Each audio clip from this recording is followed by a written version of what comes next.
Camera's rolling. You didn't say rolling. It's rolling. All you gotta Hey, welcome back to tonight's seminar. Here back at Lake Fork Marina once again, end of summer. But we had some cooler weather, so the turnover should be kind of starting, getting going. And that brings a lot of things with it. It's going to move some fish around. It's going to change some tactics. And there's some big tournaments coming up in the next couple of months. So me and Mike are going to talk to you guys about, I'm going to talk about some tactics. Mike's going to talk about some other tournament things to help you guys going forward as you're fishing these tournaments. And one thing that we do have coming that will be for sale next week is, those of you that know that we've done the guide and the graph map chip, I've been doing that all year, providing information to catch, trying to help you guys catch the best fish you possibly can. And we come up with a new chip every 2 months with the best spots. Well, that's primarily designated on targeting slot fish. Yeah, we want to try to catch overs too on that thing, but a lot of them spots that we put on there, with just the biggest fish you can catch in mind. That may be a 5-pounder, 6-pounder, 4-pounder, whatever. And on Lake Fork, got that slot limit. You can't keep anything under 16, nothing over 24. So we've actually gotten together, combined forces, I guess. I don't know how much force we got, but we've combined knowledge bases, and we have built a chip that is specifically designed to help you target under the slot fish and over the slot fish for the Sealy Outdoors tournament specifically in September. And then we will do a new one. This one will be for sale starting next Wednesday. It'll be up for sale until Sealy Outdoors tournament. Then we'll have a new one the day after. This is when Sealy starts. That day, a new one will go up for sale. It's going to be designed to help you for the Berkeley tournament. And we'll even get into specific Berkeley baits that you can use on those spots and everything else. So those retail for $50 a piece. And like I said, the Sealy Outdoors tournament version should be up for sale this coming Wednesday. By the time you guys are watching this out there, it's already for sale, so check that link below. So, that being said... well, and this is in addition, so you're still doing your chip? Yeah, I'll still do a separate chip that's just designed to help you catch the best quality fish you can, have the funnest trip you can on Lake Fork. The same chip that I've been doing all year. I'm going to do the September-October version of that will be released on September 1st. But this is going to be specifically designed to help you guys target 16-inch, under 16-inch, and over 24-inch fish for the hourly big bass tournaments that are coming. Hey, let me tell you guys, what he's already doing by himself is working. There's no ifs, ands, or buts about it. It's got a lot of meat and potatoes in it. When you put the two of us together, this deal is... We were actually building this yesterday in his garage and kind of working out these spots and building this chip, and we were looking at it, and as I was we're getting close to having all the spots on there and everything, I was just looking at it. I'm like, man, this thing is ridiculous. It's awesome. It's the best version we've done, I think, for sure. So it should be really good. So we're looking forward to seeing how many of you guys buy it. Of course, we're looking forward to that, but we're also looking forward to seeing how many of you guys cash checks. That's right. Because the ones that we did back in June, I threw a little bit of stuff on there in June for the tournament, for Skeeter Owners Tournament. Thank you. The Skeeter Owners Tournament, the one that I designed for May and June, had some stuff on that, and we had phenomenal results. We had a lot of people cash a lot of checks using that chip, so I'm looking forward to seeing what this one does. Me too. Awesome. In fact, we got somebody here that casts a check. Yeah, there's an hour winner sitting right there in the crowd. With a big one. That's it. So that being said, I'm going to break off into a couple of techniques and tactics that, if you followed the channel and you've come to all these seminars and you've watched every video, you've probably heard this before from me. As far as it's not the first time I've taught these tactics, but they're techniques that work every year as we get into this fall. As soon as we're coming out of turnover time, like I wouldn't go out there tomorrow and use them per se, but here in a couple more weeks, 3 or 4 more weeks, when we're getting ready for this tournament, these techniques, for me, in my experience, they have been the most consistent. You catch the most numbers, and you can cash a check every hour on unders, and sometimes you pop in over to them. So, the first one I guess I'm going to go ahead and talk about is a lipless crankbait. Now, people think of lipless crankbaits as being kind of a November, December, January, February. That's kind of the prime time for a lipless crankbait, and that's probably true. I mean, if you watch the guides tournament video from earlier this year, January, February, whenever that was, we were sacking them up big time on lipless crankbait. But the turnover depletes the lake of a lot of oxygen. And when a fish doesn't have a lot of oxygen content, to me, I just feel like he feels sick. You know what I'm saying? Like, Absolutely. Like it's almost like they got the flu or something. They just can't, their body aches. They just don't Plus feel that real water's good. full of that nookie content. Yeah, that they're and I trying to think bring that's how to that makes them feel. So, you know, that lipless crankbait is a finesse reaction bait. It's a moving bait, gets in grass, pops out of grass when you rip it out of there and all that. And so it's a reaction bait, but it's a real tight, subtle wiggle, and it's kind of a finesse version of a reaction bait. I just think that when they're not feeling real good, but you still need to cover a bunch of water to find them in a tournament situation, or you need to make them react to catch a better quality fish, that lipless crankbait just kind of seems to be a really good option when it's a tough time of year, but you need a reaction bite. I think that lipless crankbait's your deal. It's almost identical. As I've listened to you talk about this, it's really identical to the same in February, and they're in there, they'll snap at it, they're not going to chase it, catch it. In there, they're pound it. grouped up, but they don't really want to bite. Right, and they're not You're trying- necessarily, in February, they're not feeling bad like they potentially are, you know, Right. unhappy here. But They're feeling lethargic because of the cold. But it's the same concept. Yeah, The actual sure is. bite that you're getting is a finesse reaction, snap. And do you find then, when you do this like in the wintertime, I notice a lot of those fish are hooked on the outside. Is it the same even in the fall? Yeah, you know, in January and February, so what you'll find in January and February is when you get a warmer trend, when you got a lipless crankbait bite going good, like we did in that guides tournament, Choking. they'll choke it. I mean, when they're eating that thing, they'll choke it in the wintertime. But some of them cold front days where you don't catch the 15, 20, 25, 30 bites a day, you might get the 8 bites a day. You'll get a lot of bites in January, February on that lipless crankbait where they're kind of wearing it on their chin, and they're just kind of slapping at it. In this deal, 100% is very similar to where you have a lot of fish that are wearing that lipless crankbait on the outside. They're not necessarily getting that bait all the way down. They're just, I think there's something in a bass too that, you know, it's something about a lipless crankbait that when it is going along there and in the right rhythm and time and it hits that grass, it snaps out of there with the right amount of momentum coming out of that grass. If that bass is sitting here, I don't think his little pea-sized brain has the ability to say, nope, I'm not going to lurch out at that. I think he has to. I don't think it's he like has a swatting a choice. fly. He doesn't have a choice, man. When that lipless crankbait comes by there, pauses and jerks out of there, he's got to go after it. And that's what we call a reaction bite. And it's so good at that. So here's how you make it do that. First thing is your setup. Before we get there, let's talk about where we're going to fish this thing. Grass. Grass is important for this lipless crankbait bite, guys. Rarely will I pick up a lipless crankbait if I have no grass to rip it out of. And when I say rip, that can be a deceptive term. We'll get into that here in a second. But I'm always going to be looking for grass. So right now on Lake Fork, to find that, you kind of have to go into the upper half of the lake or just the backs of the bigger creeks down south. There's some grass in some of those type of areas. But what I'm looking for, I don't want matted grass, okay?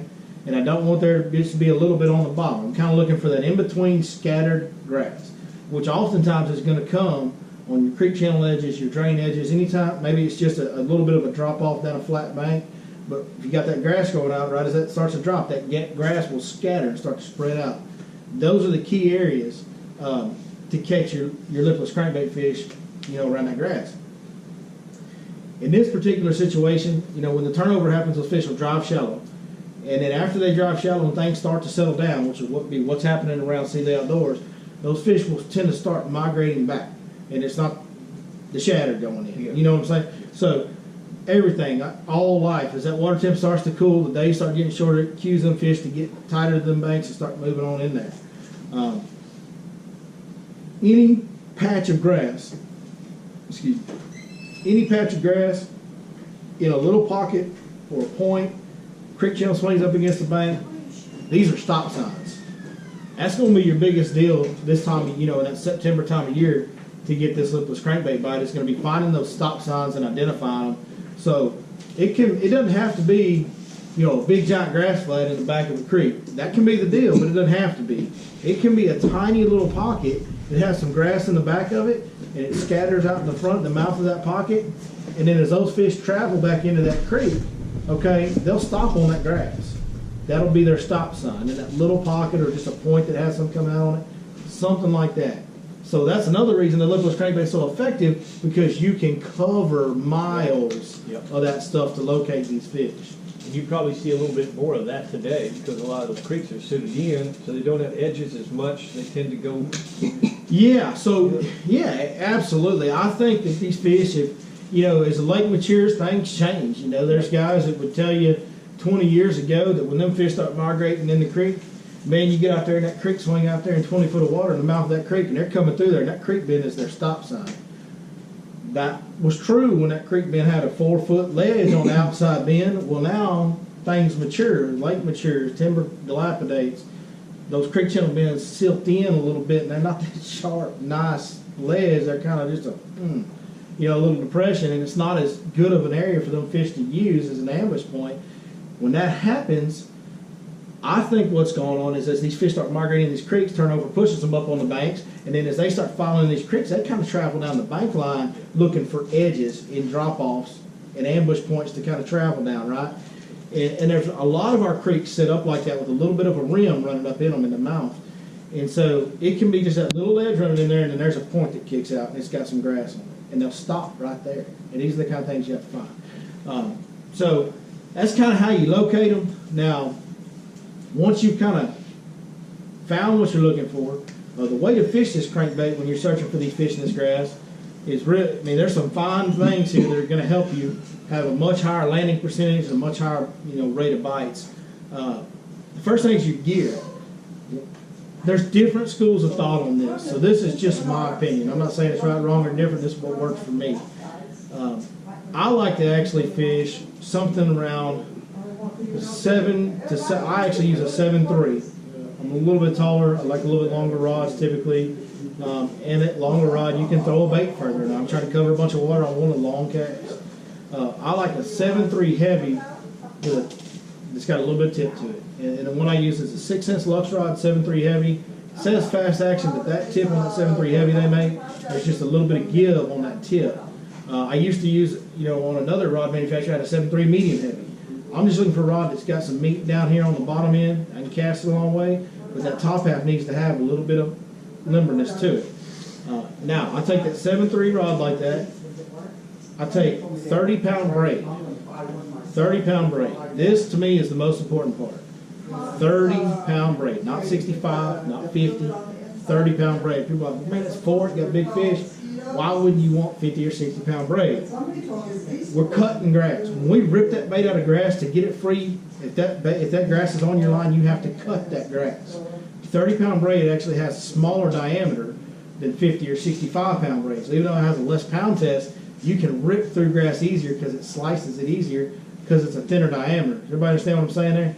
Like if you had a knife that had that wide of a blade on it, it's a lot harder to cut something than something that's got a little tiny skinny blade that's real sharp. Sure. And so that's where the 30-pound braid comes in. Mid-gear ratio reel is good. You don't want to be getting too fast with this thing. These fish, they're kind of not in the best mood. You can't just burn it by them and make them react. You kind of got to finesse. It's a finesse reaction bite with this lipless crankbait.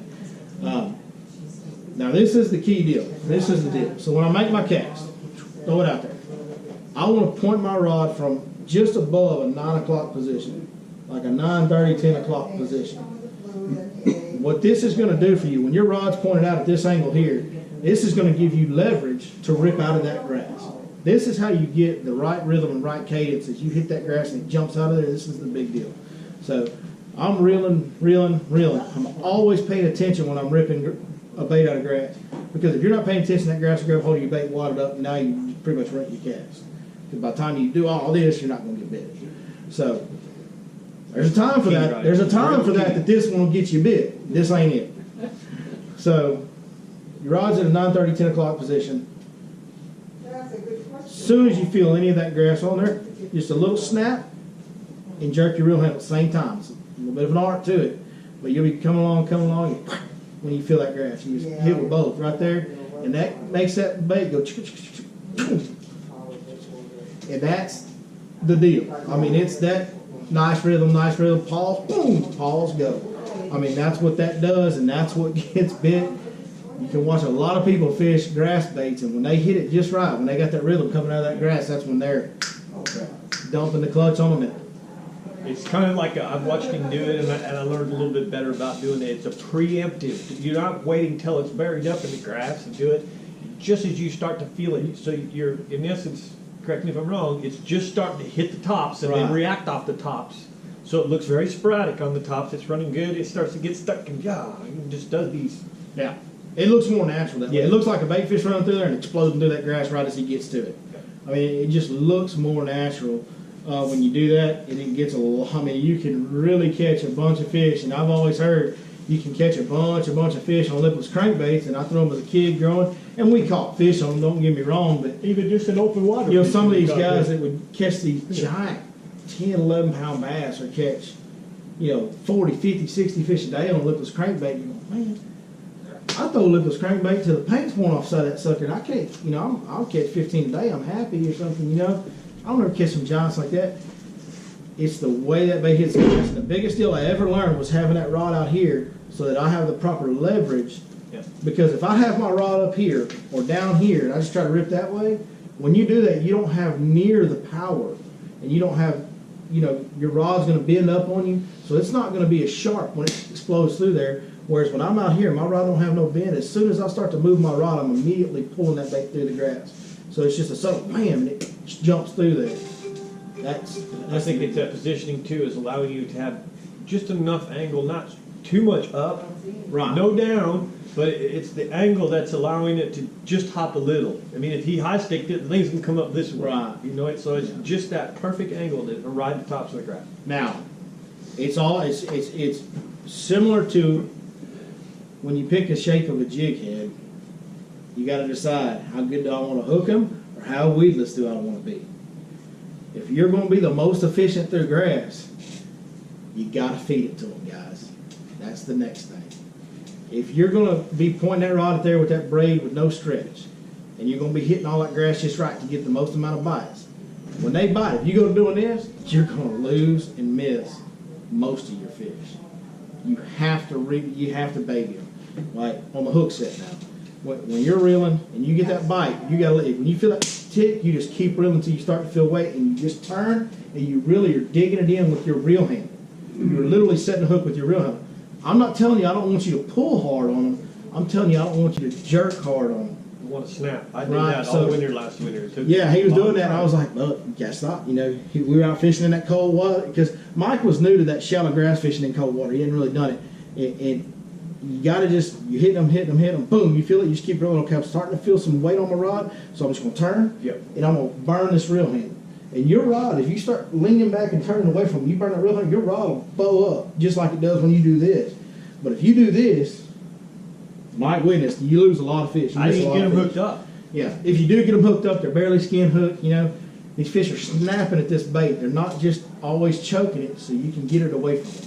Remember, I said he improved my shallow water fishing. This is how, right here, how. This is just one little bit of a whole lot. But it's factual, it works. It's not the only way, but there's no doubt he perfected this. And I know guys out here that are phenomenal lipless crankbait fishermen that do it completely different. They go to a more limber rod, they go to 17-pound fluorocarbon or 15-pound fluorocarbon, and they can lean on them when they bite it. And it doesn't matter. They just, but they've got the rod to make up for it. It's like, and that's how I fish a square bill. Honestly, when I'm just fishing a square bill and not in grass, I like to fish a square bill with a medium heavy action rod with a lot of tip to it and 15-pound fluorocarbon, and I can just, I won't mess it up. But if you want to be efficient and get the most, keep your bait in the right strike zone and make them bite it the most, then you have to use gear and you have to use a technique that will also correspond with you missing a lot of fish if you don't do it right. Right. And even something as simple as using 60-pound braid, you could be going through all those motions, telling yourself, gosh, I'm doing everything he said. It's just not cutting through the grass, so you're pulling the grass with you. You catch it and the grass comes in instead of coming off the bait. People that know me know that I grew up fishing Sam Rayburn a bunch when I was a kid. And my home lake was Lake Conroe, but I fished Sam Rayburn quite a bit. And everybody knows Sam Rayburn it's kind of where the lipless crankbait grass deal was invented. So this is a technique that I've been doing for 25, 30 years, and I'm only 35 years old. You know what I'm saying? So I've been doing it my whole life. But just here in the last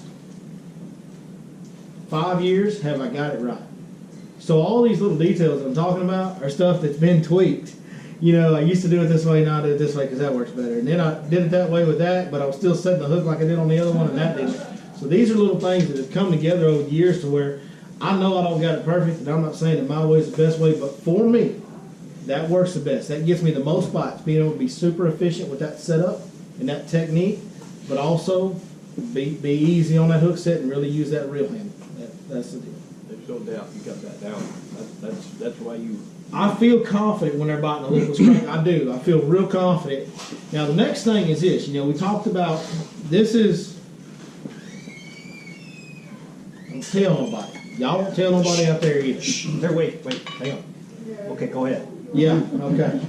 So, we talked about how when it comes out of turnover and they're up shallow and we're searching that grass, it's a great bait. It's a finesse reaction bait. On that note, here's a little deal that people just miss. Not a lot. I mean, there's not everybody. A lot of people fish a 1/4 ounce lipless crankbait. I was going to ask you that. Because here's what a 1/4 ounce lipless crankbait does. Is it a smaller profile? Yeah. Will it get a smaller bite on average? Sometimes. You know, it does. It does downsize the bite you get sometimes. But here's the big deal about when it's a tough bite. And I'll use them 1/4 ounces in the cold time of year as well at times. That's the difference between why I wasn't getting bit last year, too. Yeah. I had perfected what you taught me. Well, to the best of my abilities, I was doing what he taught me, and I still called him up and said, "This ain't working." And then he asked me that, "What are you throwing?" I'm throwing a 3/8. Yeah. As soon as I switched, that was it. Yeah. So the 1/4 ounce, what the 1/4 ounce allows you to do, with it being lighter, is it allows you to go slower. Without bogging down in the grass. Does that make sense? Because if you got a 1/2 ounce bait that's going to want to sink, you're going to have to reel it faster to keep it from getting totally bogged to where you're just, because what you want to do is just tick that grass where it spreads out. You just want to tick the tops of it. Remember, we're not fishing, you know, matted lanes, or we're fishing out there where it starts to get under the surface and spread out. So the heavier the bait is, the more it's going to want to dig down into that grass, and then you got to do all this and all that. You can go slower with that 1/4 ounce and get the right speed to tick the top of that grass. And the slower you go with that little the finesse reaction. Right, and that's just what finesse is. So you got to slow down that time of year. We know that. So it also goes right into it's just, that's why it's so great, because it's finesse. It's got a real subtle little action, especially when you do that 1/4 ounce when it's real. It's not that loud when you're just barely reeling it fast enough to keep it on top of that grass. At the same time, you're constantly doing this, so you're covering miles. So it's like, it's a way you can slow down, be finesse, but still cover and power finish. And that's what makes it so good. It creates that saying that we were saying a lot last year, movement without movement. So you're actually less movement of the bait, but you still got movement in the bait. Yeah, it's moving, but it ain't moving. Right? That's a big deal in bass fishing. I mean, I'm gonna get off track here a little bit, because this is a theory that I kind of just popped into my head one day, movement without movement. But when you think about baits that catch really big fish, think about this: baits that catch giants, right? Every one of them creates movement without as much movement. A hollow body frog. I can crawl work. You know, you put a frog profile on the surface, and then you reel it in like a rivet, and you catch fish. But you put a hollow body frog on, do you not catch bigger fish on average every time? What's that hollow body do that rivet don't? The hollow body sits there and goes. It moves, but it doesn't move. Yeah. Right? Okay, a chatterbait.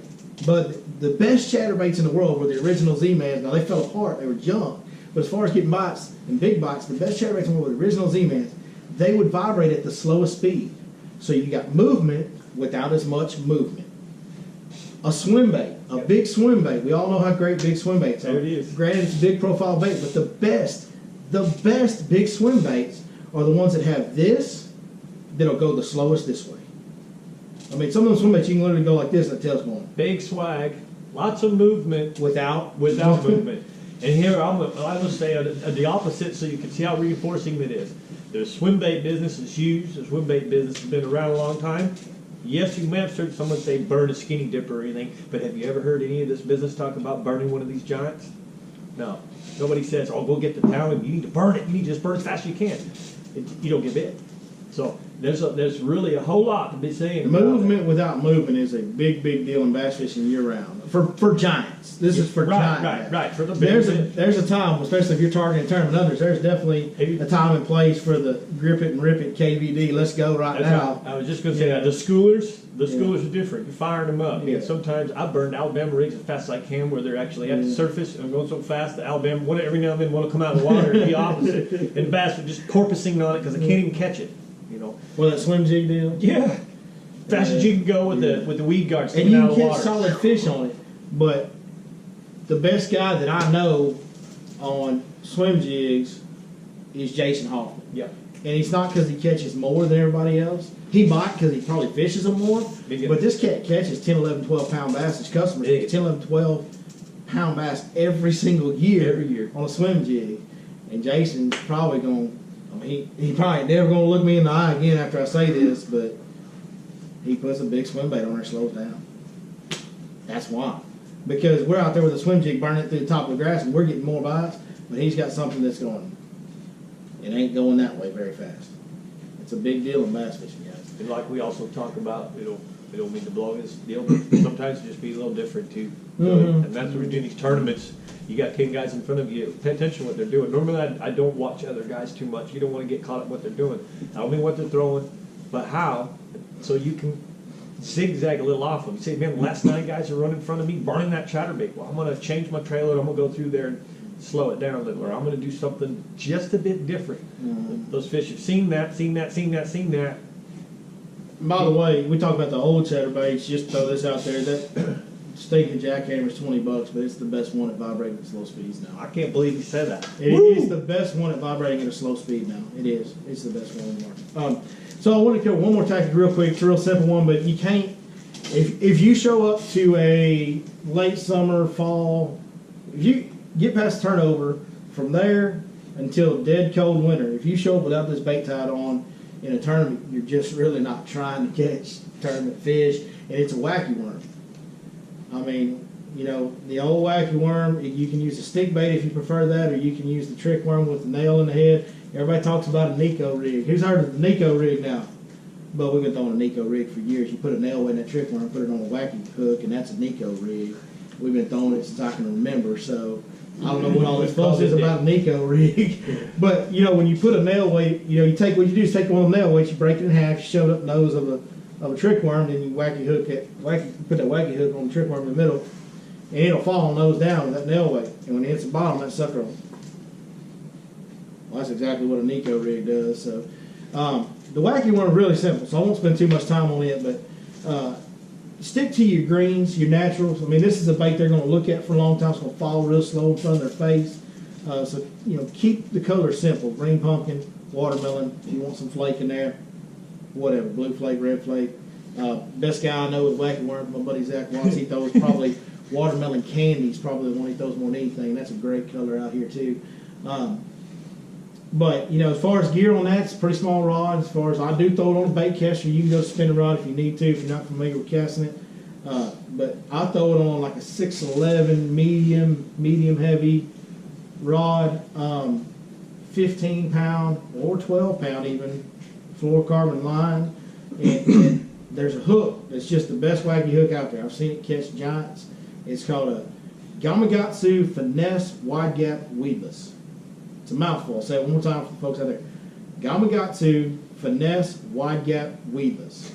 The size is 1/0, and that's the wacky hook. And the way you rig it up is you take it on the trick worm. You know, all the worms got the little egg sac in the middle of them. Well, if you look on a trick worm, there's some little rings around the worm. You take that egg sac, you go about 3 rings back. That's where you hook it with your wacky hook. That'll give you the right action as far as being right in the middle of the worm. Gives you kind of the best folding action of the wacky worm. Throw it out there. I don't make real long casts with a wacky one. I don't want to get too far out there. It's a bait that I'm going to soak by that stump right there. You know, something like that. Or I'll get on the grass edge and I'll parallel that grass edge with it, but I don't want to get it way out away from me. I don't got big line. I'm often in heavy cover. I need that bite to be kind of somewhere where I got some control. So I don't want an 8 pound over on my way over there at the wall. with 15-pound line or a bunch of grass and stumps. That's a nightmare. I don't want to say that I've seen him pitching and flipping. He's not doing that, but he's definitely. I mean, Yeah, we do pitch it. I mean, we don't just skip, you know. little pocket. He's instead of getting up there, having I'm a bass fisherman kind of attitude about it. Well, and I got to give old just Zach gets real. all the credit for that, because I would always take whack worm, just kind of fan cast it around, And Zach he's the best with that. I mean, he's just a weekend fisherman like probably most of you guys are, but that sucker is the best guy with a whacking worm I've ever seen. He just catches more bigger fish than I've ever seen anybody. Patient. And it's target oriented, So you'll pick out a stump, and you throw it over and you get to that stump, and you just strip your little line, let it fall straight down that stump. When it falls, make sure you strip the line so it doesn't swing back to you and get away from your target. It needs to be next to the target. As it goes down, you'll hit the bottom, let it sit for just a second, and then just give it a couple of leaves. And let it fall again. Do that 2 or 3 times, reel in, go to the next target. I'm actually fishing an area about this big with a whacking worm. Yes, sir. Will it hurt if you get a plastic tubing, like a 1/4-inch plastic tubing? Because that's what we do on a wacky. To keep it from Save your tearing? worm. That'll save your worm. Right. You get that plastic tubing and you put it in there. Yeah. And you hook your hook on the plastic and not on your worm. Right. And No. that'll save your worm. But will that take action out of it? I think that's what you want to check. Here's my deal. I don't. Trick worms are pretty cheap, and I just have never really gone there because trick worms are decently tough plastic, and I'm we're not slinging that sucker, so we're not really tearing them up that bad. Now, if you're using a Yamamoto Senko and you want to use one of the Mo ring deals, by all means, I don't think it bothers anything. I've seen a lot of people catch fish on those. For me, on the trick worm deal, I don't like to. On the trick worm deal, I want it in the worm. I just feel like that folding action is the best that way. I like the hook in the worm. I don't know. I'm not Because I was saying. told before, if you put that plastic in there, it saves your worm. But you're saying it takes a lot of action out of it. It could change. That thing is such a, especially on the trick worm one, Mhm. that is such a light deal. And it's not Right, a right. dead even worm, so the hook's not dead center. Where with the Senko, it's just, you just put the ring right in the middle, Yeah. and it has the same action every time. With a trick worm, you're not hooking that thing dead in the middle. And when you start adding weight to something that finesse, I don't know that it changes the action, but it feels like it would. And I don't have a real big issue with tearing up trick worms as bad as I Right, do with but they're Senko. cheap, yeah. So with the trick worm, no. If you want to do it with the stick baits, I don't see a problem with it. I wouldn't on the trick worms. Because I've been doing it forever. Yeah. But Fish maybe it's catching time to food. change. And you may try And both put the nail ways. in the head too. And like I said, Zach catches more big fish than anybody I've ever seen with the wacky in my life, including many professional fishermen. So however he does it, that's how I'm doing it. Yeah. Because it works. Yeah. What he said. And the reason he's so good with that, guys, is that's something he's done since he was a kid. He fished his whole life. He's been an adamant fisherman his whole life. And that guy, he always has one tied on, and he is usually throwing it. I have literally seen him throwing a trick worm where he took the half nail weight out, put the whole nail weight in because we were in 22 foot of water. Like, that's just, he fishes it everywhere. So I was he's just going very to say good. that. I just met him, kind of a really nice man. He's a fun guy to That'd be be the around. bait to use of the ceiling. Yeah, so this lipless crankbait deal for covering water, and Right. in those same areas. So here's what the one. So this is why I want to tie this in. I'm sorry. No, I got it. So Perfect. this is the deal. So the lipless crankbait deal is you can cover all that water and find them fish as they move in the creek. And we talked about all that. Now, once you've found some stop signs that are holding fish, right? But pick that wacky worm up, pick that trick worm up, and you'll catch all of them in there. That's kind of the deal for me that time of year. That's why I want to talk about them two baits, because that's the 1-2 punch that time of year that, and you can catch them from 15 3/4 to 25 1/2. So with that, let me jump in just a little bit now about some tournaments tactics on that. All right. So you start out throwing that route trap. All right. You're wanting to cover water. You're needing to cover water. What he's implying is, as you get started, let's say 15 minutes in, you find a pocket of fish. All right. He's mentioning, after, you're going to turn around and throw a wacky in there as well, right? So I want to help you have a better tournament tactics. You're better off to keep going, keep fishing that reaction. Every time that you get bit, make a waypoint. Pick a special emblem for it, and at least have a run. So in other words, you're saying, hey man, we're going to start swimming with the route traps, and we launch the boat, we get in our pocket, in the first pocket we start catching fish, and we don't turn around and immediately start wacky fishing when that bite goes away on the route trap. Go out and give yourself 5, 6, 7, 8, 9, 10 spots if possible. The whole objective here is every time you get bit, even if you'll make a real quick waypoint, after an hour or 2 or 3, you can look back at that and you'll immediately have those areas that the fish are being held. They're going to stay there this time of year. All right, they went there for a reason. Bad oxygen has put them there. And there's more coming to it. And there's more coming to it. It's a stop sign, you know. As It's they a stop travel. sign. Yeah. So every time you get bit, now you've identified this thing, you won't remember all of it. It's easier to look back even that night in your garage and go, you know, I use blue ball and a red ball. Blue ball for 2-pound small fish tournament, FLW fish, red from a kicker. And so I would fish pre-fish all day long. Every time I get a bite, every time. At the end of the day, I'd look and go, all right, I got 50 balls. Let's see. I'm looking, well, I got bit there, got bit there. Oh, there's a big one there. We say FLW fish? Yeah. And then all of a sudden I'd go, wow, look, boom, boom, boom, boom, boom, boom. I know where I want to fish. I got 6 bites in that one deal. Instead of having one bite there, one bite here, one bite there. So when I did fish the series. That's a great idea when you're practicing. When you're practicing these tournaments, so that's going to help give you water to come back to. So go ahead and run out and work that rattle or that lipless bait for a while. Give yourself some water to come back to by saving those waypoints, and we come back to those with the wacky. Oh, I just thought of something I didn't tell you that I got to tell you. So on the lipless crankbaits, I love the 6 cents Quake series. The Quake 70, Quake 8. I love that Quake series. And they have the Thud is a 1-knocker, and just the regular Quake is the old school, like a rattle trap, right? And I've actually gone back to throwing the more than anything else. You know, we were on 1-knocker for several years. I feel like everybody's throwing a 1-knocker now, so I've gone back to BBs. Yes. But I say throw a 1/4 ounce. 6 cents Quake is a phenomenal lipless crankbait. Dang, they won the guides tournament on it. Everybody was on that. It did. And well, they don't make a 1/4 ounce. They don't have a 1/4 ounce. When I'm throwing a 1/4 ounce lipless crankbait, I'm throwing Bill Lewis Rat L Trap. Old school. And the color for the fall,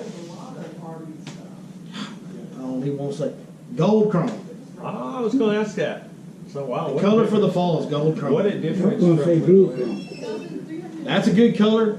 Gold chrome doesn't get thrown as much, I don't think.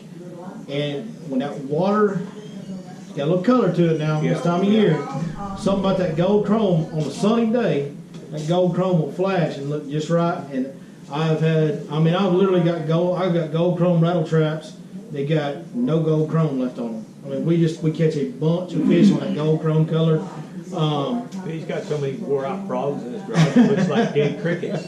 But I don't have no more blue ones. yeah. But you know that, and then if I got a cloudy day, I want something with chartreuse. It can be a chrome chartreuse, a white chartreuse, a chartreuse black back. But if it's a cloudy day this time of year that we're talking about, September, I'm gonna throw a lipless crankbait that has some chartreuse in it. Sunny day, I'm throwing gold chrome, and that's literally the only two in it. It's like Novocaine. Give enough time, it works every time, baby. I'm glad you answered that because I was that. Well, I'm sorry, I didn't mean to interrupt you. Go ahead. It was colors. I just wanted to interject in that. I have a whole different direction. I'm going to talk first tonight about tournaments and get some more techniques and tactics later. I want to start you guys out with probably the most crucial thing.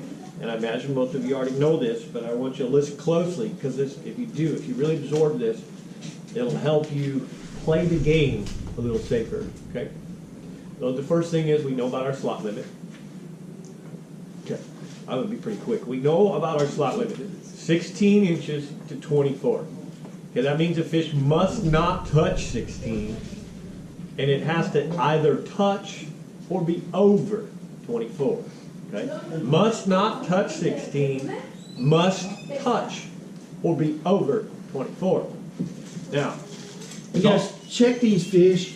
If it's borderline, check them here before you take it. that's where I'm going to go with. You're going to like this, all right? This is important. The first thing is there's a bunch of different types of sticks. All right. So the way I'm going to present this for you is the tournament deal, but the first thing I want to do is keep you from ever getting a ticket. Okay. So the first thing it does, it doesn't matter what you have of this while you're on your boat. Okay? As long as on your board you could show that it didn't touch or touched, you will not get a ticket. That's true. Okay? So in other words, on your board, it's good. You come in, you run it up, they say it's illegal, they're going to DQ you, the tournament's going to DQ you, but the game warden will not ticket you. He's going to walk down to you, he's going to say, hey, we got an illegal fish here. Show me in your boat why you thought it was legal. As long as you are legal, when he takes you down there and he says, okay, I can see why you brought it in, he will not ticket you, but you're still DQ'd. Yeah, your fish doesn't count. But you don't Fish get doesn't the fine. count, you didn't get your ticket, you didn't get in trouble. Your fish didn't count. So now here's how I want to help you so that you don't have the DQ. Okay, this is a really important part. I don't want you to get DQ'd. Couple of things you can do. There's about, really in Texas, there's just 2 that they use. 3. Is there 3 that they There's use? one more. So these are the biggest 2, by far and away, 90% probably. And then there's one that they used to use. I don't know if they Golden still Rule. do Golden Rule. The Golden That's Rule we it. use on the West Coast. So what you do is, while you're signing up, go find the director and ask them which one do they use. All right?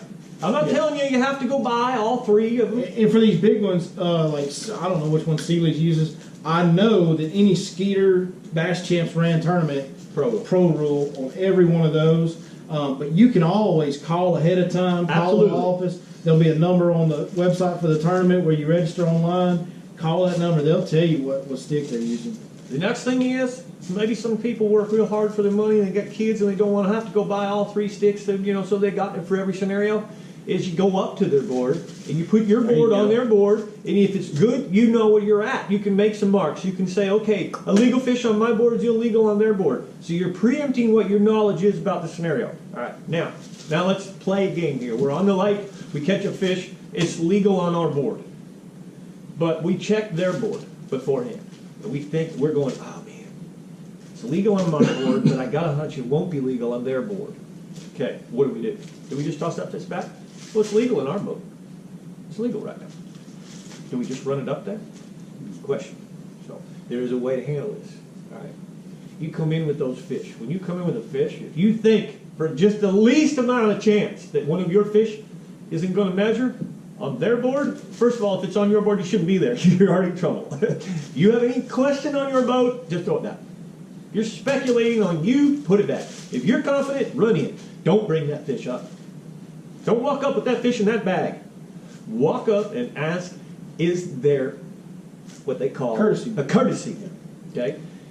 If they ask you a question, Courtesy board. is there a courtesy board? Then listen, here's where guys get caught. They say, oh, what, you got one in the well? Is there a courtesy? You got one in the well? Is there a courtesy? You got one in the well? Is there a courtesy? You follow me, guys? Okay. You don't tell him you got one in the well. All right? If he won't tell you there's no courtesy, go back and let the dang fish go. All right? If he says, yes, there's a courtesy, go get the fish, put it in the bag, and when you walk up, be very clear when you approach them, I'm coming for a courtesy. Courtesy check, please. Courtesy check, please. All right? This will help you get in trouble. I've seen guys come in here with 13-pound, 3-ounce bass and a 13.6 in 2015, maybe. They both got tickets. They were irate.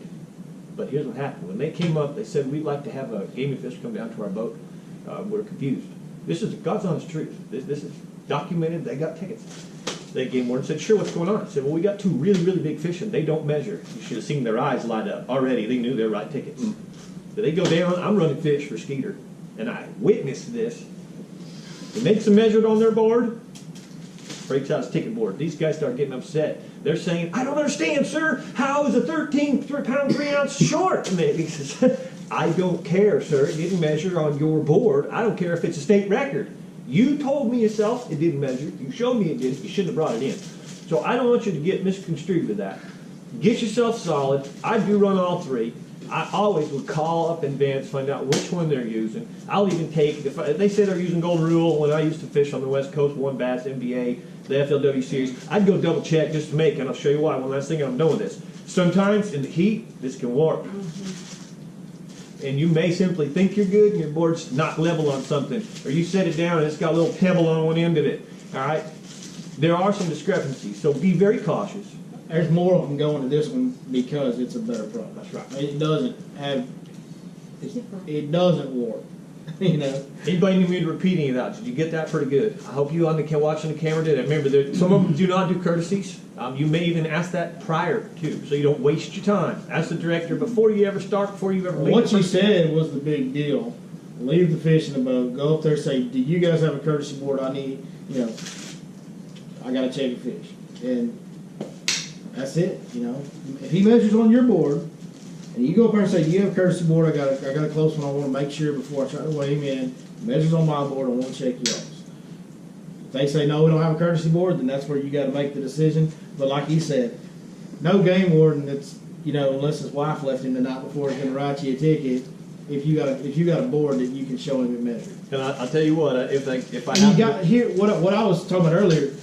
When you catch a fish in Birch Creek or in Little Caney or in Glade for sure, you catch a fish in Glade, and you got him on your board, and he's 24 and 8. Buddy, you better check him when you get here. Yep. Because when you stick that big sucker in that live one, you go to jumping them wakes all the way back to the Lake Fork Marina, and he's gonna go shoot. There you go. And he might be 23 and 7/8. So I'm glad you brought us that direction. I'm just telling you, they will shrink in a live well a little bit. The next thing is prepping your live well. All right, you have to carry these fish around. You want them healthy, you don't want them to die. Yeah, especially in September. That's a tough one. There's a product called Rejuvenate. All right, they're Rejuvenate with a D. It's the best product on the market. It really, really cleans all of the urine out, the or the bad things that are in the water. It actually has a mild sedative, so it relaxes the fish, it re-slimes the fish. The Rejuvenate is so good that I've had fish with sores on them, and I intentionally put them in my live well for 20 minutes because it kills all the bacteria, and in 20 minutes, you'll see a nasty sore. 20 minutes later, when I take that fish out, that sore is pink, light pink, and you can tell all the bacteria is gone, it's skin, and the fish is actually going back in the water more healthy. But that Rejuvenate, here's how you use it. In the morning, you're going to fill up your live well, get it full, lock it down. Most people don't know this, but when you run with your live well open, so if you're in Glade, you put a 24 1/4 pounder in your deal, and you end up making a run with your live wells open, guess what? About halfway, that fish is dry. All your water drains out. So you want to make sure that you are closed. You're always in the heat. Prepare that live well first. Fill that live well up about 2/3. Throw in about 2 cups of ice or a frozen ice bottle and 1 cap of Rejuvenate. Get that recirculating so that by the time you catch your first fish, it's already ready. I see so many guys, and I did this for years in the FLW, the one bass and everything else. I would catch the first fish and, oh shoot, I got to prepare the live well. All right, that's into my fishing time. So have these things, have it be organized. And here's the, all right, so we got the live well prepared at lunchtime. Dump that water out and recirculate it, okay? Basically, once you've got that live well filled with Rejuvenate and the cool water, all you want to do is have it on recirc, not fresh, not refresh, recirc. And that Rejuvenate will keep that, you'll see bubbles in there, don't worry about it. It's doing its thing. And I have a history on the West Coast of having the healthiest fish at the end of the day. And the directors used to say, oh boy, here comes McFarland with his crack babies. Because they would not settle down. They'd sit there and they'd shake in the bag, and the directors, God, they couldn't weigh my fish because they were so frisky at the end of the day, even in the heat of July, 122 on Lake Mead. So that's how you prepare that. There's something else you've got to, I'm gonna throw something I used to do because, fishing, used to fish tournaments around here, local stuff around here before I started guiding, and heat of summer, it can be a problem, keeping them. And one of the big things, it's just a real simple deal that you can do is you take about 10 water bottles, the night before, dump about 1 inch, 2 inches out the top of them so they don't bust. Freeze them in your freezer. Grab them 10, throw them in your ice chest the next day with your ice down drinks for the day or whatever, right? Perfect. When you get a fish, you take 2 bottles and throw them in there. And it'll usually takes, depending on how hot it is, it can be 30 minutes, it can be an hour and a half, for that water in those bottles to that ice to melt. Once that ice is melted, so you got 2 big ice cubes floating around in your live well, and once that ice is melted, that water in that bottle is still really cold. Once it's melted, open that sucker up, dump that water, take 2 more and throw them in there. And 10 usually gets you through a day, most days, unless it's just scorching, and even if it don't carry you all the way through the day, it still drops the temperature in your live well. That those fish are sitting there in 75-degree water if you're doing that all day. And a fish can ride around in a 75-degree live well a whole lot better than he can a 90-degree live well. The only thing you want to do is be real careful about shocking the fish. You can overdo that. I've killed a few. Yeah, you don't want to put, that's why I say you just use 2 at a time. Going So back and forth. I got lake temperature water, and then once there's a fish in there, I put 2, so he's already in there as the water starts cooling down. Yeah, and you just want to play that. A lot of times, just be careful. Just pay attention. If you go stick in your hand and go, wow, that's really cold, then you may want to put some fresh in there. And it's really, the fish can be able to find in that scenario. What happens is at the end of the day, if you happen to get it real, say 10 extra degrees, it's really cold, you take the fish out, you wait, they dump it immediately right into the 90-degree water. Again, the core of the body 75 degrees, and the fish shocks. I've seen that a lot with overcool live wells. So in essence, you want to kind of you need to do it, but learn how. and learn that fine line and watch that temperature. So anytime you feel it get too cold, you can put some fresh water in it simply to have a balance. All right, now this is some other part. Billy hit on something that's huge. When you run in those during those tournaments, they're really busy. Rough lake, all of your fish are going to do this. All right. So again, this is some. Unders is fine. You measure when you caught him, he's just going to be even one. less. All right. Yeah. So remember that now. Here's more tactics. These are about tactics.